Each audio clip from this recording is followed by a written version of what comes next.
This is it. The United States GDP has contracted for 2 consecutive quarters, and 2 straight quarters of decline is usually the rule of thumb that we use to determine a recession. Bunch of idiots, right? Except our fate is entirely tied up to theirs. So what does it mean for us? What does it mean for the economy? And since I'm a realtor, what does it mean for the housing market? All of this plus an overview of the July Ottawa market. Let's go.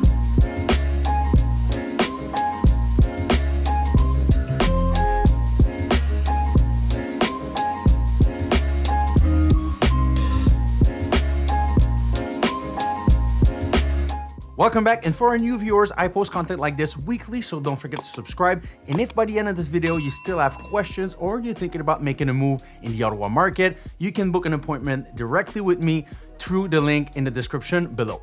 First thing, what is a recession? Well, a recession is a significant, widespread, and prolonged downturn in economic activity. Because recessions often last longer than 6 months, the general rule of thumb that we use is 2 straight quarter of decline in the country's GDP constitute a recession. What is causing recessions? This is a loaded question, and honestly I don't have time to go over this in this particular video, but in the description below I will link to an amazing video that describes what a recession is, the causes and effects in a very detailed manner, and I suggest that you take a few minutes to watch it. It's very interesting. Now back to our headline. The US is technically in a recession, but they won't admit to it just yet. Usually in a recession we have high inflation, high unemployment, but now we have high inflation but very low unemployment. And the United States just created over 500,000 jobs in the past 2 weeks, so it's all uncharted territory, and they try to postpone the news as much as possible. The US announcing an official recession would hurt consumer confidence even worse, and it would look bad on the international market, even though every other country is also struggling. But Henrick, this is the US, how does it affect me? Well, aside the fact that Canada has its own problem right now, the United States are our main economic partners. Over 75% of every dollar traded internationally is done so with the United States. Plus, they have an history of protectionism, meaning that when shit hits the fan, they use measures like high tariff on import-export to boost their industry and to shield it from competition. Then it becomes extremely hard to do commerce with them, and it wrecks international trading. Listen, we've faced many recessions over the year, and now we just have to accept that we're slowly going into one. Now the economists are more into damage control to get us a soft landing instead of a full-blown crash. First thing they had to do, and they're still trying to do, is get the inflation under control. The sooner they can do this, the sooner they can lower the rates again. Right now, 75% of all loan money is at a lower rate than the advertised rate right now. They need to lower the rates before all of those renewals come up to date, because that's going to be a big problem down the road. The drop in prices that we saw in May and June and even July are most likely due to media and fear rather than the actual effect of those price increases. I'm confident that once we hit September and October, people will come back to the market as they usually do. Business is going to go a little bit like business as usual, and the real pinch is going to be felt way down the road. Other solutions include less taxes, removing regulations, and injecting more money in the economy. First, lowering taxes in Canada seems to be punishable by debt, according to our government, whose first solution to any problem is a new tax. Secondly, removing regulations to incentivize new investments, new construction, could be a good idea, but consumer confidence is so low already that builders are pulling the plug on future building phases until they have a clearer picture of what's to come.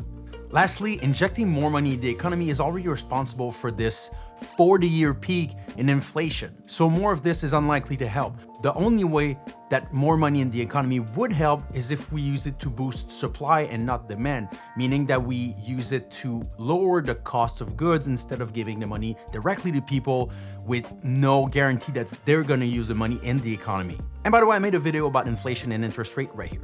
As Canadians, there's a few things that might help us bounce back faster than the US. For example, we have, statistically speaking, more saving than our neighbors to the south. We have low unemployment rate and more career opportunity with the baby boomers leaving the workforce. And on the real estate side, we do have the stress test, which is not a thing in the US. It was created for this exact situation. If the rates were to go up, it would make sure that you had enough room in your budget to handle an increase in mortgage payment. The main question in your mind right now is what's going to happen to the housing market? Well, listen, recession tend to have a big effect on the housing market and real estate in general. When the economy is doing poorly, it may mean that fewer people have the means to buy houses. With supply higher than demand, it means that houses are sitting on the market, we go through price reduction, and eventually prices are falling to encourage sales. Overall, the market can stagnate. And if people are unable to pay their loan, it means that the rate at which people are going to foreclosure will also increase. But with such a massive demand for housing in Ontario and specifically in Ottawa, the main concern is that the demand stays high enough so the price don't decline enough and even keep going up. And that's very concerning if you're not already a homeowner.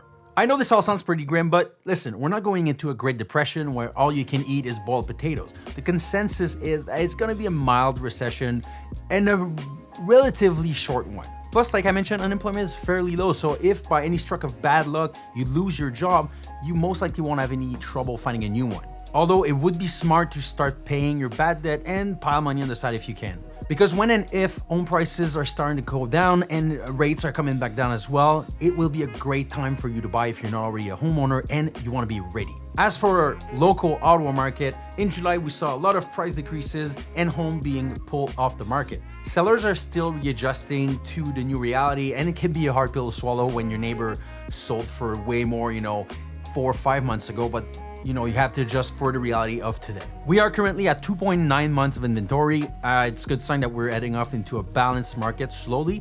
To give you an example, balanced market would be a 4 months inventory. And at the peak of the market, we were under a month. So we're going into the right direction. Home sales are down from last year at about 15-20%. And August is usually slower, but the rates and the state of the market right now kind of accentuate this. My prediction is that we'll see buyers coming back to the market in September and October like they usually do, but probably even more because those buyers locked in their rate a while ago when the rates did go up, and they're going to be up for renewal in November. So I expect, more traffic, maybe it's even price increases and maybe some bidding war. If you're already serious and on the market for a home, I suggest that you double down for the next 2 to 4 weeks because it's probably gonna be the best chance you got to get a good deal. So I hope this helped make sense of all the big headlines that you're seeing and maybe reassure you a bit. If inflation interest rate is somewhat still blurry for you, you can watch this video here, or maybe you want to unpack what Doug Ford promised it would do for the housing market right here. Thank you for watching. See you in the next one.